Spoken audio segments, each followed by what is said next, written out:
Դերասանուհի Նազենի Հովհաննիսյանը սոցիալական հարթակներում հանդես էր եկել նոր գրառմամբ, որն էլ ներկայացնում ենք ձեր ուշադրությանը։ Մահ չկա, ուղղակի գիտեմ, չկա։ Հասկացա, որ չկա, երբ կորցրի մորս 2011-ի ավարտին, երբ 2019-ին կորցրի հորս էլի մի վայրկյանում, երբ 2020-ին կորցրի հազարավոր փայլող աչքեր, սիրո սպասող սրտեր ու երկիրս, երբ կորցրի ինքս ինձ ու էլ չգտա, կորցրի ընկերներիս հերթով, կորցրի տիեզերքի սահմանության մեջ բոլորին ու չգտա էլ։ Չկա մահ, կա կորուստ, այն որ սիրտդ կեսից կտրում ու տանում են անհայտ ուղղությամբ ու կորցնում։ Չէ, դու գիտես հանգստարանի տեղը, այնտեղ սիրածդ մարդու աջյունն է, տեղը գիտես, բայց սրտիդ կտորն անհայտ ուղղությամբ է, կորցրած, ու դու էլ քեզ կորցրած կորածի մեկն ես, սրտիդ կտորի պես անհայտ ուղղությամբ։ Կարոտը չունի հասցե, հասցեատեր ունի, քանի կա հասցեատերը մահ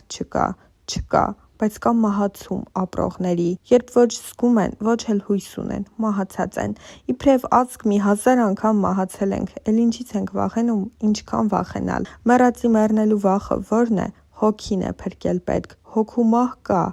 հաստատ, և մարմնեղ մահվան հետ վաղուց եմ հաշտ, կարոտն է անանցանելի, կարոտը կոնկրետ է, չի անցնում, չէ, ոչ էլ ժամանակը ուժ ունի մի բան անելու, ժամանակին շատ ենք բանի տեղ դնում, ինքն իր մեջ խճճված ժամանակը մեր խառը կյանքի ու երկրի պես անժամանակ, մարդը, կարոտն ու երգը վերջին, տեսնես քթի տակ ինչ են երգում վերջին պահին։ Մահ չկա, ուրեմն չկա և ժամանակ, կա միայն կարոտ, շնչելու սիրածդ մարդուն, շփվելու, տեսնելու, լսելու, գրկելու, սեղմելու ներսդ, որ չգնա, ապրելու։ Հայրս ապրում է ամեն օր իմ աչքերում, որտեղ իր կանաչ արևածաղիկներից է ինձի պահ տվել, ապրում է իմ բարձր ոճնաթմբի ոսկորներում, որն իրենն է մեկին մեկ, իմ ծանր պահին հումոր անելու տարօրինակ հատկության մեջ, ապրում է իր անդադար լսելու կամ բարի շատախոսության մեջ, որն իմն է նաև, հայրս ապրում է իմ ու քույրերիս մեջ, ապրում է իր այգում, խնամած ծառերի ու խնամքով կառուցած պատերի մեջ, իր շունիկ լեդի շողացող աչքերում էր, որը քնեց հավեռ, ապրում է ամեն մեկիս տանն ու մեր բոլոր սովորույթներում, ապրում է ամեն ուր, որտեղ կա Հայաստանից գոնե մի մասնիկ կամ մի հայ, ապրում է աշխարհով մեկ, ուր կյանք կա։ Չէ, սխալ էի, կարոտը ունի կոնկրետ հասցե, հայրս է, Հայաստանում տարրալուծված ու իր երկրում անմահացած, կարոտը ունի հասցե, հայրս է, գրել էր Նազենի Հովհաննիսյանը։ Վերջին շրջանում Նազենին ինքն է հարցազրույցներ վերցնողի դերում, սակայն դեռ տարիներ առաջ տված իր հարցազրույցներից մեկում նա անդրադարձել էր մի քանի թեմաների, որոնք էլ ներկայացնում ենք ձեր ուշադրությանը։ Չեմ կարծում, որ կա մի մասնագիտություն, որտեղ հաջողակ համարվող մարդու համար ամեն ինչ հեշտ է եղել, ընդհանրապես հեշտ բան չկա։ Ինձ առաջ են մղում հենց այդ դժվարությունները, որովհետև դրանց հետ մեկտեղ դու ունես ինքնապահպանման բնազդ, ցանկանում ես ինչ-որ բանի հասնել, որը որպես կանոն առաջին հերթին հետաքրքիր գործընթաց է։ Ցանկանում ես հետաքրքիր գործընթացի մեջ ներգրավված լինել։ Քո աշխատանքի եւ նպատակասլացության արդյունքն այն շնորհակալությունն է, որը լսում ես։ Տա Աստված միշտ արդյունքը լինի, բայց ինձ համար կարևոր է ողջ գործընթացը եւ այն, թե ինչու եւ ինչպես եմ այդ աշխատանքն անում։ Ես միշտ ասում եմ, որ մարդն իր ծնված օրվանից իր վրա աշխատում է։ Դերասանը, հաղորդավարը, շոու բիզնեսի որևէ ներկայացուցիչ, բժիշկ եւ առհասարակ բոլոր մասնագիտությունների տեր մարդիկ իրենց վրա աշխատում են։ Պարզապես հաղորդավարական ասպարեզում կան բնորոշ դժվարություններ։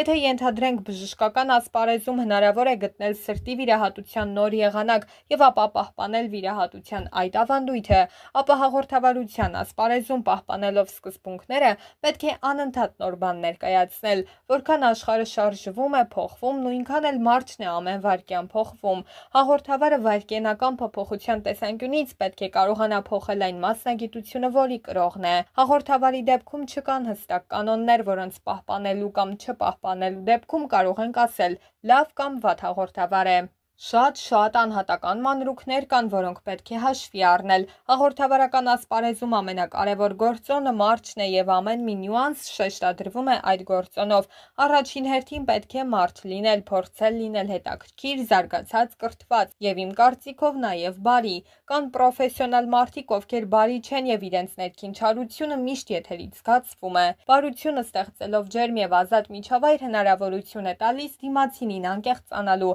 Հաղորդավար Հրաշալիությունը մարդակենտրոն մասնագիտություն է։ Մարդկանց մի մասը վստահում է անվանը, որը կերտել եմ այս տարիների ընթացքում։ Կան մարդիկ, ովքեր վստահում են իմ եռանդուն աշխատասիրությանը, որովհետև իմ բոլոր թերություններով հանդերձ ես դեռ չեմ դադարում ինքս ինձ վրա աշխատել։ Հաղորդում կամ ծրագիր վստահելու հարցում նաև ազդում է այն, որ ինձ համար ամեն աշխատանք հետաքրքիր է։ Իրականում ես տարբեր հաղորդումներ, համերգներ շատ ավելի քիչ եմ վարում, քան իմ գործընկերները՝ Ավետ Բարսեղյանը, Լուսինե Բադալյանը, Ժակը եւ այլք։ Բայց ինչ խոսք, ինձ համար միշտ շոյող է այն փաստը, որ մարդիկ ինձ են ֆիքսում, թեև իրականում այդքան շատ ծրագրերի չեմ մասնակցում, որքան թվում է։ Ես անգամ ամենօրյա հաղորդում չունեմ։ Սուտ կլինի ասել, թե անընդհատ հայտնվում եմ։ Այդ տասնյակն այսօր շատ գեղեցիկ մոդելներ, հանրահայտ գեղեցկուհիներ են գրավում եւ ես երբեք չեմ հավակնել մոդել լինելու կամ հատուկ գեղեցիկ երևալու, բայց խնամված լինելը միշտ պարտադիր է։ Ես այնպիսին եմ, ինչպիսին կամ եւ շատ հաճելի է, որ մարդիկ ինձ որակում են նաեւ որպես արտաքնապես գեղեցիկ կամ սեքսուալ։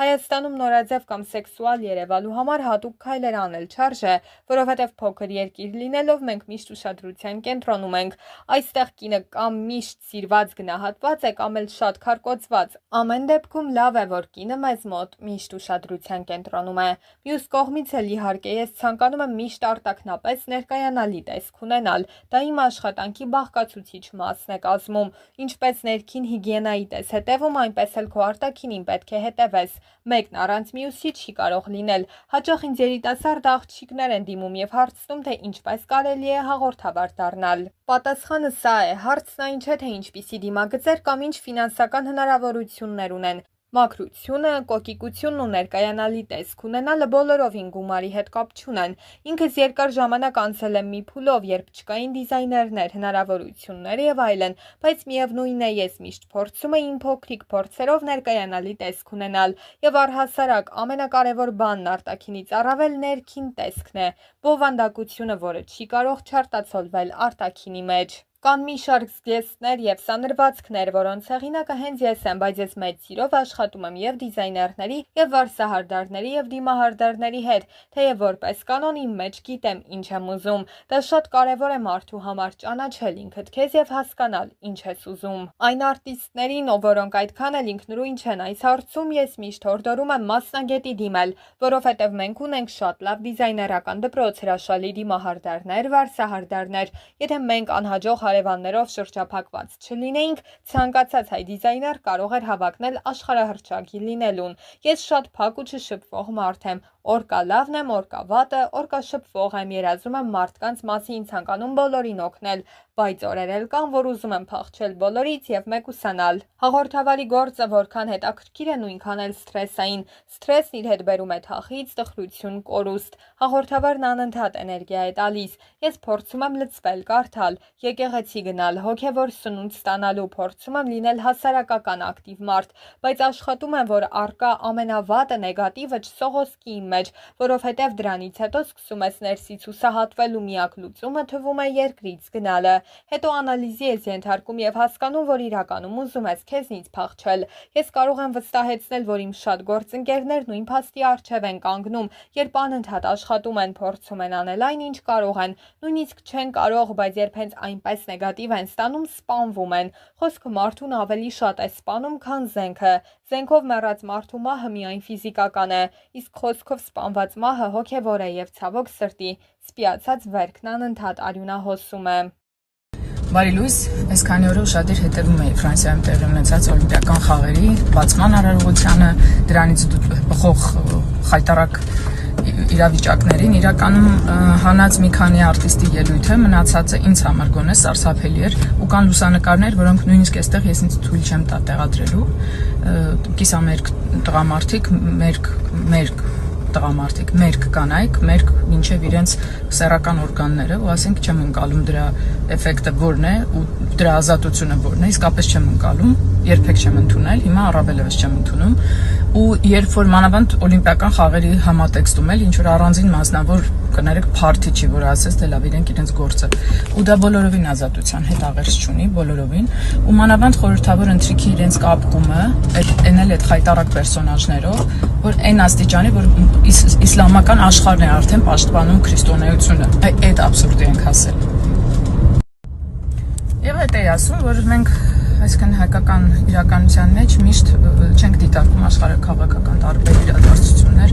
ու վերջում տեղի ունենում այն, ինչը տեղի ունենում ցեղասպանությունից մինչև ունեզրկում, հայրենազրկում, մեկ էլ ասում ենք, վայ, ոնց եղավ, այդպես։ Բարը աշխարհաքաղաքական բաներից բխելով։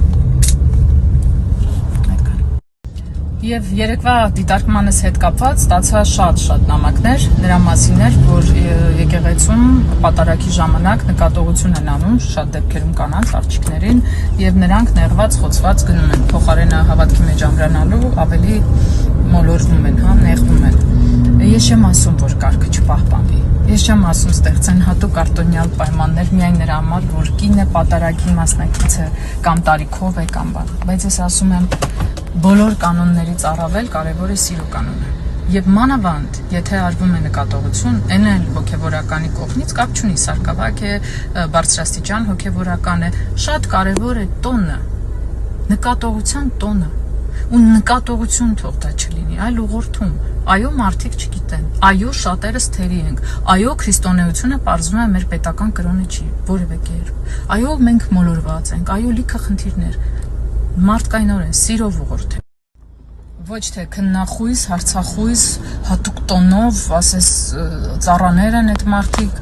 ու մանավանդ կանանց նկատմամբ առանձնահատուկ հարգանքով։ Այո, որովհետև կանայք ավելի նուրբ են, այո, ավելի զգացմունքային են, եւ այո, իրենք իրենց հավատարմությամբ եկեղեցուն, իրենց տղամարդկանց, իրենց եղբայրներին, իրենց հայրերին, ամուսիններին ու առհասարակ իրենց կենցաղային անհավանական ծանրաբեռնվածությամբ ունեն քառապատիկ առավել խաղաղվելու կարիք եւ իրենց հոր տանը, Աստծո տանը, հայ առաքելական սուրբ եկեղեցում իրենք պետք է ունենան այդ խաղաղությունը։ Ուրեմն ուղղորդեք հարգելի եկեղեցականներ, հոգևորականներ, սարկավակներ, ուղղորդեք ոչ թե քննախույս, հարցախույս արեք ու մեղադրականով ու այո նորից կկրկնեմ, տարիքով, մանավանդ ֆիզիկապես թույլ ու տկար կանանց պետք չի խոստովանությանը արդեն կանգնած հերթից անել, ինչ եթե տղամարդիկ անցնեն նոր կանեք, եթե նույնիսկ ձեզ մոտ կարգով այդպես է։ Եվ մի վերջին բան, շատ դեպքերում եկեղեցում պատարագի մասնակիցներն են հենց շատ դեպքերում իրար նկատողություն անում, ընդ որում անպայման բոթելով, տարածությունը չպահելով, բան։ Ես անձամբ ամեն անգամ անցնում եմ այդ փորձությունների միջով եւ իհարկե ինձ դա չի խանգարում վերադառնալ իմ ամենաթանկ ու կարևոր վայրերից մեկը պատարագին հենց եկեղեցում, բայց բնական է դա ստեղծում է անհարմարություններ։ Այսինքն իմ այս ասածը չի վերաբերում կոնկրետ պաշտոնե հոգևորականներին, սա մեր հայկական ինքնության ինչ որ ոչ հաճելի բաղկացուցիչներից է, քո գերանը չտեսած ուրիշի մասին խոսել։ Կարող է մարդը չիմանալ, որ պետք է գլխածածկ մոտենա բանին, խորանին, կարող է, բայց եթե նա դա անում է չիմացությամբ, այլ ոչ թե մտադրությամբ, այդ մեղք չի համարվում որևէ օրենքով ու պետք է նրան ուղղորդել սիրուն։